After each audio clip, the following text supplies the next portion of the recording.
है जस्ट क्रैकेट की series travelling allowance rules का पार्ट 5 और इसके अंदर हम डिस्कस करने वाले हैं कुछ इंपॉर्टेंट ओएम्स जो कि डिपार्टमेंट ऑफ एक्सपेंडिचर ने इशू किया है पिछले 2-3 सालों के अंदर। देखो सबसे पहला जो ओएम है जो कि सबसे इंपॉर्टेंट है 13/7/2017 का, जो कि इम्प्लीमेंटेशन ऑफ 7th पे कमीशन के बाद जो भी टीए अलाउंस के अंदर जितने भी रिवीजन हुए थे उसको कवर करता है और वो मैं पूरा पार्ट 1 के अंदर कंप्लीट करा चुकी हूँ। देन पार्ट 2, 3, 4 के अंदर हम स्वामी की हैंडबुक का ये सेक्शन नंबर 15 जो कि टीए पर बेस्ड है इसको हम कंप्लीट कर चुके हैं। So this brings us to part 5 जिसके अंदर हम टीए पर बेस्ड डिपार्टमेंट ऑफ एक्सपेंडिचर के कुछ ओएम डिस्कस करने वाले हैं। तो इसमें सबसे पहला ओएम हम डिस्कस करेंगे 30 अगस्त 2023 का और इसके अंदर वंदे भारत एक्सप्रेस और हमसफर एक्सप्रेस ये जो प्रीमियम ट्रेन हैं इसके अंदर ट्रैवल करने के लिए जो एडमिसिबिलिटी रहेगी किसी भी गवर्नमेंट ऑफिसर की ऑन ऑफिशियल टूर उसको डिस्कस करेंगे।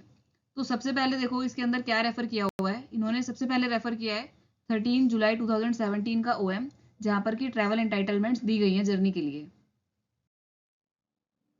ये 13 जुलाई 2017 का वही ओएम है जो कि हम पार्ट 1 के अंदर कंप्लीटली पढ़ चुके हैं और इसके अंदर जितनी भी ट्रैवल एंटाइटलमेंट्स है चाहे टूर के लिए है चाहे ट्रेनिंग के लिए है वो सब इसके अंदर दी हुई है इसके एनेक्जर में।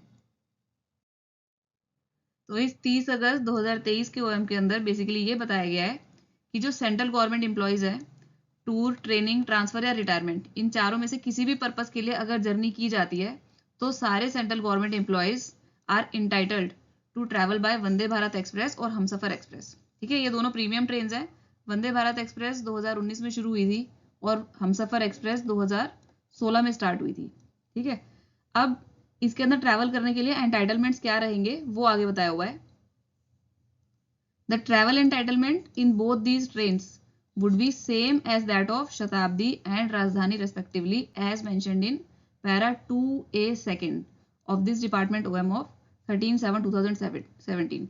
देखो जब हमने ये वाला OM पढ़ा था तो उसके अंदर हमने पढ़ा था कि शताब्दी और राजधानी ट्रेन के अंदर अलग अलग पे लेवल के गवर्नमेंट एम्प्लॉयज की क्या क्या इंटाइटलमेंट होती है, तो वही सेम इंटाइटलमेंट वंदे भारत और हमसफर एक्सप्रेस के ऊपर भी एप्लीकेबल होंगी। ठीक है, तो एक बार उसको देख लेते हैं कि हमने क्या पढ़ा था कि राजधानी और शताब्दी ट्रेन के अंदर क्या क्या इंटाइटलमेंट होती है। ये 13/7/2017 के ओएम का 2A एंड सेकेंड पॉइंट यहाँ पर है and where it was decided to allow central government employees या फिर government officials to travel by premium train. तो जो वंदे भारत या फिर हमसफर एक्सप्रेस है वो भी प्रीमियम ट्रेन में ही आती है जैसे कि शताब्दी या राजधानी। तो ये जो इंटाइटलमेंट इसके अंदर दिया हुआ है कि लेवल 12 एंड अबव के लिए एग्जीक्यूटिव या फिर एसी फर्स्ट क्लास के लिए एंटाइटलमेंट होगा। लेवल 6 to 11 का क्या मतलब हुआ कि जो प्री रिवाइज स्केल में 4200 ग्रेड पे था या फिर लेवल 11 जो कि प्री रिवाइज स्केल में 6600 ग्रेड पे था up to the level of under secretary AC second class का एंटाइटलमेंट होगा और लेवल 5 एंड बिलो के लिए एसी थर्ड क्लास का एंटाइटलमेंट होगा। ठीक है, तो सेम एंटाइटलमेंट वंदे भारत और हमसफर एक्सप्रेस के लिए भी अप्लाई होता है। नेक्स्ट है डिपार्टमेंट ऑफ एक्सपेंडिचर का 12 सितंबर 22 का जिसके अंदर तेजस एक्सप्रेस ट्रेन में ट्रैवल करने की एडमिसिबिलिटी बताई हुई है। ठीक है, अब तेजस एक्सप्रेस ट्रेन ये भी सेमी हाई स्पीड ट्रेन है और it is one of the 3 semi high speed train. जैसे वंदे भारत एक्सप्रेस है, गतिमान एक्सप्रेस है, सिमिलरली तेजस एक्सप्रेस भी लॉन्च हुई थी in 2017 and the inaugural run of this Tejas express train was on 24 May 2017 from Chhatrapati Shivaji terminus to Goa. ठीक है, अब सिमिलरली देखो इसमें भी 13/7/2007 का ही ओएम जो है वो रेफर किया गया है और वो तो मैं पहले करा ही चुकी हूँ। यहाँ पर इसका ऑपरेटिव पार्ट ये रहा ओएम का and it has been decided to allow central government employees to travel by Tejas express trains for journey again tour, training, transfer या रिटायरमेंट, चाहे जो मर्जी हो जो गवर्नमेंट एम्प्लॉय है वो अपने पे लेवल के अकॉर्डिंग तेजस एक्सप्रेस ट्रेन के अंदर भी ट्रैवल करके टीए क्लेम कर सकते हैं और उनकी ट्रैवल एंटाइटलमेंट वही रहेगी जो अभी हमने पीछे पढ़ी है 2A सेकंड के अंदर जिसमें कि दिया हुआ था कि शताब्दी और राजधानी वगैरह ट्रेन के अंदर जो एंटाइटलमेंट रहेगी वही सेम एंटाइटलमेंट तेजस एक्सप्रेस ट्रेन के लिए रहेगी गवर्नमेंट एम्प्लॉयज की। नेक्स्ट टर्म पे आते हैं, ये है 16 जुलाई 2022 का ओएम जिसके अंदर बताया हुआ है कि अगर किसी गवर्नमेंट एम्प्लॉय का नॉर्थ ईस्ट रीजन या फिर ये जो आइलैंड टेरिटरीज है, अंडमान निकोबार या लक्षद्वीप, या फिर लद्दाख, इन चारों में से किसी भी जगह पर ट्रांसफर होता है, या फिर इन चारों में से किसी भी जगह से ट्रांसफर होता है किसी गवर्नमेंट एम्प्लॉय का, तो इन दैट केस टीए को कैसे गवर्न करना है। देखो, जब हमने 13 जुलाई 2017 का ओएम पढ़ा था पार्ट 1 के अंदर, तो इन दैट केस हमने पढ़ा था कि चाहे इन चारों में से कहीं से भी ट्रांसफर हो रहा है किसी गवर्नमेंट एम्प्लॉय का, या फिर इन चारों में से किसी जगह पे ट्रांसफर हो रहा है, तब भी रिसीट या फिर वाउचर्स का जो प्रोडक्शन है to claim TA, it is mandatory. ठीक है, वैसे तो मैंडेटरी है ही है नॉर्मल प्लेसेस पर अगर ट्रांसफर होता है किसी भी गवर्नमेंट एम्प्लॉय का, बट इन केसेस के लिए भी मैंडेटरी था वो। Then several references were received, तो उन रेफरेंसेस को ध्यान में रखते हुए मैटर कंसीडर किया गया एंड ये चीजें डिसाइड हुई हैं। तो इसका पहला पॉइंट है कि अगर किसी गवर्नमेंट सर्वेंट का ट्रांसफर किसी ए सिटी से बी सिटी में हो रहा है और वो बी सिटी नॉर्थ ईस्ट या फिर island territories, Andaman Nicobar, Lakshadweep islands या फिर लद्दाख, इनमें से कोई सी भी है, या फिर इन चारों में से किसी नॉर्मल सिटी में ट्रांसफर हो रहा है, and government servant decides to travel alone if the family of government employee does not accompany him, इसका मतलब वो अकेला जा रहा है। तो फर्स्ट थिंग इज, अगर वो अकेला जा रहा है तो वो अपने जो पर्सनल इफेक्ट्स को कैरी करने की कॉस्ट है या जो इंटाइटलमेंट है उसका 1/3 ही क्लेम करेगा। ठीक है, तो इन केस वो 1/3 ऑफ हिज एंटाइटलमेंट ही क्लेम करता है for transportation of personal effects, तो in that case receipt voucher का जो प्रेजेंटेशन है या प्रोडक्शन है वो मैंडेटरी नहीं है। ठीक है, वो रिसीट लगाए ना लगाए उससे कोई फर्क नहीं पड़ता, वो 1/3 तो वैसे भी क्लेम कर सकता है। एंड सेकंड कंडीशन में है कि अगर गवर्नमेंट एम्प्लॉय अपनी फैमिली के साथ अकम्पनी कर रहा है, यानी उसकी फैमिली भी साथ में जा रही है उस जगह पर, इन चारों ही जगह की बात कर रहे हैं हम इस ओएम के अंदर सिर्फ, यानी ये 1/3 एंटाइटलमेंट के बाद भी सिर्फ ये उन्हीं केसेस में एप्लीकेबल होगा जब इन 4 जगहों से किसी का ट्रांसफर हो रहा है या इन 4 जगहों पर किसी का ट्रांसफर हो रहा है। नॉर्मल केसेस के अंदर तो इस पर्टिकुलर केस के लिए भी रिसीट या वाउचर की जरूरत पड़ेगी। ठीक है, अब नेक्स्ट पॉइंट के अंदर है कि अगर फैमिली भी साथ में जा रही है तो इन दैट केस वो अपना फुल एडमिसिबल अमाउंट के लिए एंटाइटल होगा और क्लेम भी फुल अमाउंट ही करेगा ऑफ कोर्स। तो इन दैट केस रिसीट या वाउचर का जो प्रेजेंटेशन है वो मैंडेटरी है इस चीज को क्लेम करने के लिए। ठीक है, और fourth point, this order shall be effected from the date of issuance of this OM which is June 2022। ठीक है, तो यानी जून 22 के बाद के जो भी क्लेम होंगे वो इन दोनों पॉइंट से गवर्न हो गए, उससे पहले के क्लेम जैसे भी सेटल हुए हैं उनको रीओपन करने की कोई जरूरत नहीं है। नेक्स्ट हम पढ़ रहे हैं 16 जून 22 का, और इसके अंदर है booking of air tickets on government account, उसके लिए क्या इंस्ट्रक्शंस है। ठीक है, तो सबसे पहली चीज ये तो हम बहुत बार पढ़ चुके हैं कि 3 ही ऑथराइज ट्रैवल एजेंट्स है जहां से कि टिकट्स बुक की जा सकती है, जो कि है बामन लोरी, अशोक ट्रैवल्स और IRCTC। अब नेक्स्ट पॉइंट है कि चाहे गवर्नमेंट सर्वेंट का टूर है चाहे LTC है, तो वो इन तीनों में से किसी से भी टिकट बुक कराए। ठीक है, उससे कोई फर्क नहीं पड़ता। That means the choice of travel agent for booking is left open to the ministry और एंड टू द ऑफिशियल। ठीक है, अगर वो खुद से बुक करा रहा है जो गवर्नमेंट सर्वेंट है तो भी वो इन तीनों में से किसी से भी बुक कराए, but in cases of tour ministry department भी तो बुक कराते हैं ऑफिशियल्स की टिकट, तो वो भी इन तीनों में से किसी से भी बुक करा सकते हैं based on the convenience and service quality. Next इसके अंदर एक एडवाइस किया हुआ है कि अगर 4-5 इंप्लॉयज इकट्ठे जा रहे हैं किसी एक टूर पर, ठीक है, ticket for all the employees for a single tour, तो in that case it should be done through one selected travel agent only. ठीक है, तीनों में से किसी से भी कराओ लेकिन किसी एक ही ट्रैवल एजेंट से कराओ अगर सिंगल टूर के लिए 5 लोगों की टिकट बुक हो रही है। देन ये चीज हम पहले भी पढ़ चुके हैं कि कोई एजेंसी चार्ज या फिर कन्वीनियंस फी नहीं पे करनी है इनमें से किसी भी बुकिंग एजेंसी को। नेक्स्ट पॉइंट है, इन तीनों में से किसी भी की वेबसाइट पर जब हम टिकट बुक करते हैं तो इन दैट केस एक ऑप्शन आता है बेस्ट अवेलेबल फेयर का, तो वही सेलेक्ट करना होता है और उसके अंदर चीपेस्ट फेयर अपने आप सबसे ऊपर आ जाता है। ठीक है, और जो एम्प्लॉयज हैं वो उसी चीपेस्ट फेयर को चूज करेंगे preferably for non stop flight. ठीक है, चाहे वन स्टॉप फ्लाइट का और चीप आ रहा हो बट वो नहीं लेनी है, नॉन स्टॉप फ्लाइट ही लो तो बेटर है। देन उसके अंदर आते हैं सारे स्लॉट्स, 3-3 घंटे के स्लॉट्स हैं, तो जो गवर्नमेंट सर्वेंट जिसको भी ट्रैवल करना है वो अपनी कन्वीनियंस के हिसाब से स्लॉट्स को चूज कर सकते हैं। Then next point, with provision of optimizing within 10% price band, अगर 10% के प्राइस बैंड का डिफरेंस है सबसे चीप टिकट में और उससे नेक्स्ट चीप टिकट में, तो नेक्स्ट चीप टिकट को भी चूज किया जा सकता है। अब अब नेक्स्ट पॉइंट है कि employees are encourage to book flight tickets at least 21 days prior, यानी जिस दिन जाना है उससे 21 दिन पहले आपको टिकट्स बुक करा लेनी चाहिए। अब देखो ये मैंडेटरी नहीं है, it's just employees are encouraged कि करा लेना चाहिए। फाइन। नेक्स्ट पॉइंट में देखो, if any booking is made within less than 72 hours, अगर इंटेंडेड ट्रैवल, जिस दिन ट्रैवल करना है उससे 72 आवर्स पहले ही आप टिकट बुक करा रहे हो, तो इन दैट केस उस एम्प्लॉय को सेल्फ जस्टिफिकेशन यानी सेल्फ डिक्लेयर्ड जस्टिफिकेशन एक देना पड़ेगा कि इतनी शॉर्ट नोटिस पे आपने टिकट क्यों बुक कराई है। ठीक है। नेक्स्ट पॉइंट के अंदर employees are also encourage to avoid unnecessary cancellation, यानी कि जब फर्स्ट टाइम आप टिकट बुक कराओ तो उस टाइम पर ही अपने स्लॉट्स और बेस्ट अवेलेबल फेयर को देखकर टिकट बुक करानी चाहिए। अननेसेसरी कैंसिलेशन को अवॉइड ही करना है। एंड स्टिल अगर कैंसिलेशन करना बहुत ज़रूरी है और 24 आवर्स मतलब 24 आवर्स बचे हैं आप ट्रैवल के और फिर कैंसिलेशन करना पड़ रहा है, तो इन दैट केस ऑल्सो एक सेल्फ डिक्लेयर्ड जस्टिफिकेशन एम्प्लॉय को देना पड़ेगा कि आपने इतने शॉर्ट नोटिस पे टिकट जो है वो क्यों कैंसिल किया है। अब देखो next point, employees should preferably book one ticket for each leg of intended travel. यहाँ पर भी शुड लगा हुआ है, इसका मतलब ये मैंडेटरी कंडीशन नहीं है। ऊपर भी देखो it is not mandatory condition, but still employees को जो है ये चीजें ध्यान में रखनी चाहिए हमेशा ट्रैवल करते टाइम जब टिकट बुक कराते हैं। एनीवे 7th पॉइंट के अंदर है कि एक से ज्यादा टिकट को होल्ड नहीं करना चाहिए किसी भी गवर्नमेंट एम्प्लॉय को अगर वो टूर पर जा रहे हैं, बट स्टिल अगर कोई एक्सेप्शनल सर्कमस्टांसिस है या कोई लास्ट मिनट कुछ भी चेंज होने की कुछ ऐसी पॉसिबिलिटी है, तो इन दैट केस कोई भी गवर्नमेंट एम्प्लॉय जो है वो 2 tickets maximum of 2 tickets for alternative flights for different time slot, यानी 2 अलग अलग टाइम स्लॉट की डिफरेंट फ्लाइट्स की टिकट को वो होल्ड कर सकते हैं, बुक कर सकते हैं। बट इसके लिए भी एक सेल्फ डिक्लेयर्ड जस्टिफिकेशन देना होगा कि ऐसे कौन से एक्सेप्शनल सर्कमस्टांसेस हैं जिनकी वजह से 2 टिकट्स बुक करनी पड़ी है। 8th पॉइंट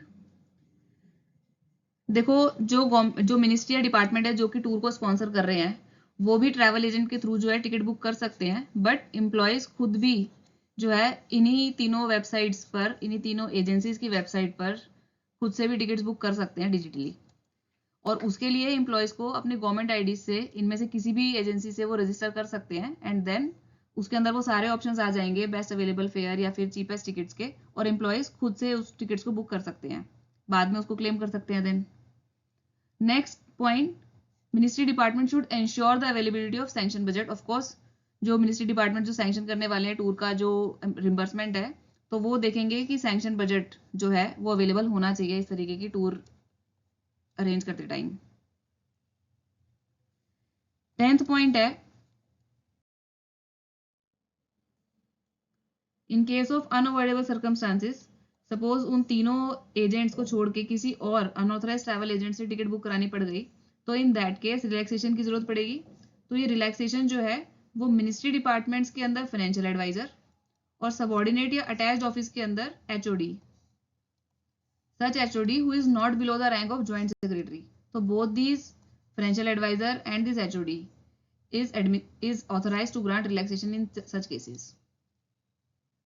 नेक्स्ट पॉइंट है कि जितने भी मिनिस्ट्री डिपार्टमेंट जो कि कोई टूर ऑर्गेनाइज कर रहे हैं अपने एम्प्लॉयज के लिए, तो इन दैट केस जो भी कंसर्न ट्रैवल एजेंट से उन्होंने टिकट्स बुक कराई है उनका जो अकाउंट है उसको 30 डेज, जिस दिन जर्नी कंप्लीट हुई है उसके 30 डेज के अंदर उनको उनका अकाउंट क्लियर कर देना चाहिए कंसर्न ट्रैवल एजेंट्स का। अब अकाउंट क्लियर करने के लिए सबसे पहले तो ये कंफर्मेशन होनी चाहिए कि भाई कितने लोगों ने जर्नी परफॉर्म की है एक्चुअली में।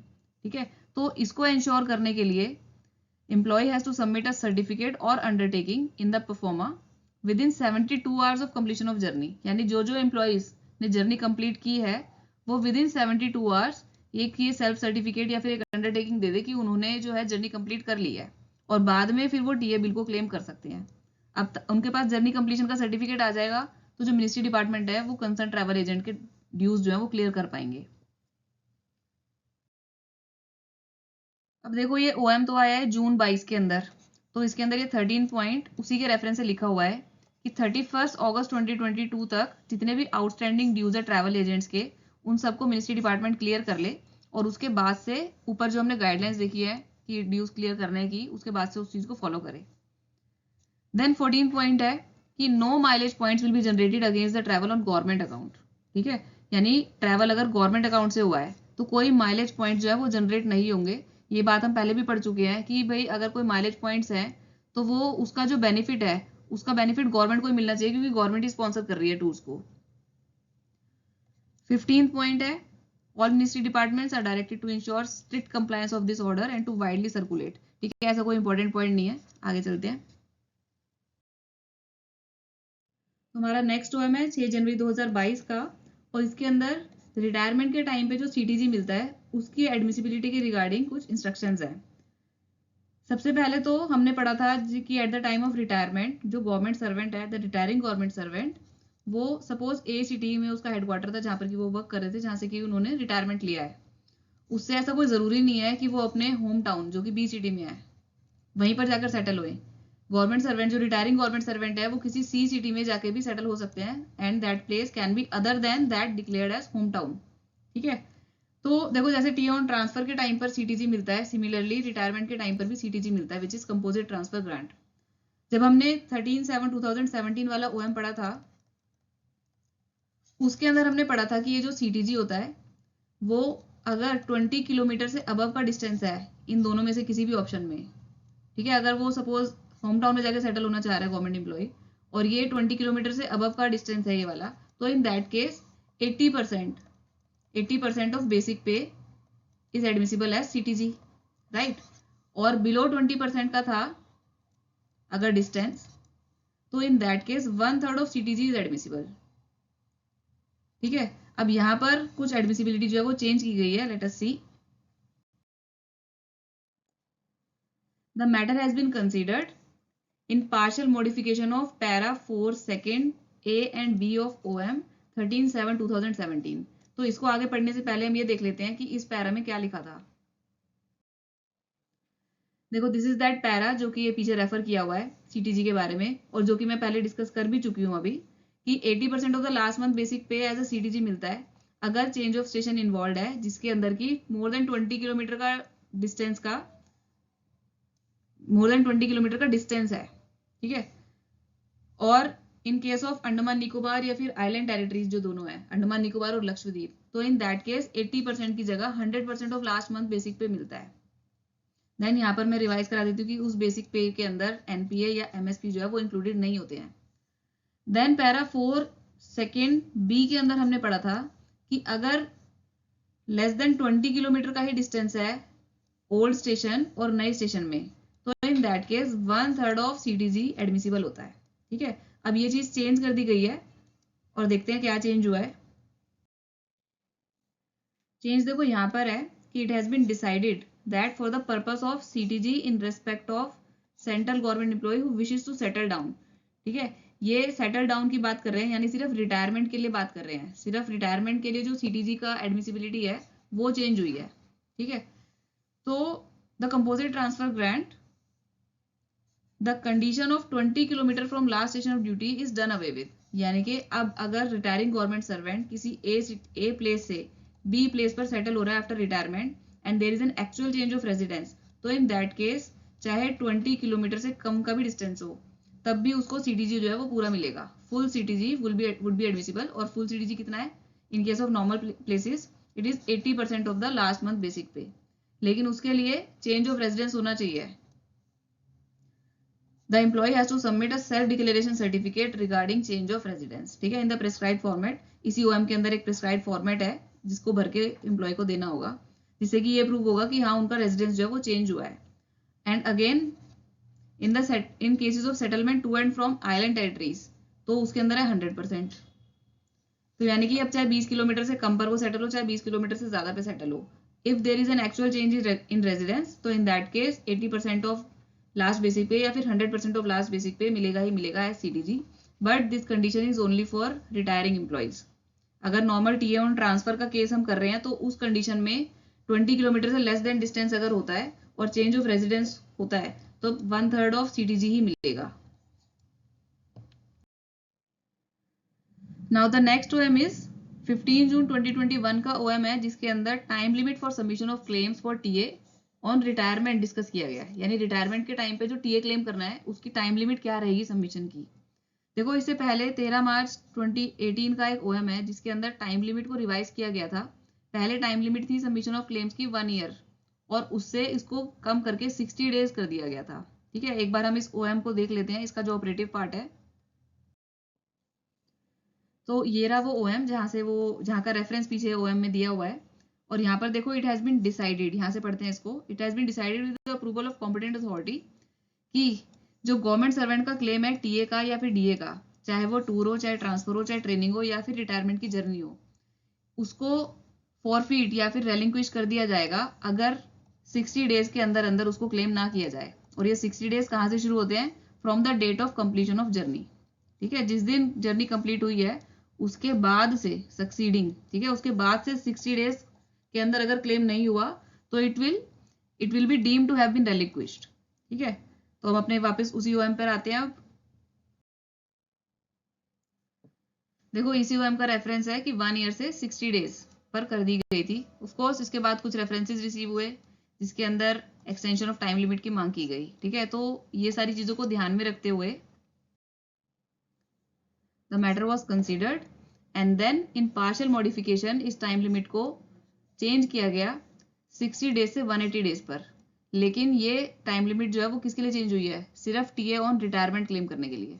ठीक है, यानी कि टूर, ट्रांसफर या ट्रेनिंग के लिए जो भी टीए का क्लेम होगा वो विद इन 60 डेज ही सबमिट करना है, 60 days succeeding the date of completion of journey. But TA on retirement के लिए ये लिमिट 60 से 180 डेज कर दी गई है बढ़ाकर। ठीक है, then fifth point, these orders will be effective from the date of issue which is June 21। But इसके अंदर देखो ये भी लिखा हुआ है कि अगर सपोज कोई 13/3/2018 के ओएम के बाद 60 डेज के अंदर अपना क्लेम नहीं सेटल कर पाया है तो उन केसेस को रिकंसिडर किया जा सकता है। ठीक है, क्योंकि 60 से 180 डेज हो गए हैं अब। तो अगर सपोज किसी के 60 डेज में वो क्लेम नहीं कर पाया और अभी 180 डेज होने में टाइम है, that means he has got that time limit, तो उन केसेस को रिकंसिडर किया जा सकता है उसी मिनिस्ट्री या डिपार्टमेंट के द्वारा। ठीक है, तो this was the last OM of the video. पिछले 2-3 साल में जितने भी इंपॉर्टेंट ओएम आए हैं टीए पर बेस्ड वो सारे इस वीडियो के अंदर कवर हो चुके हैं।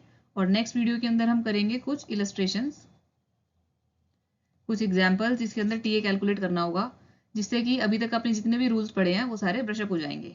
So thank you for watching.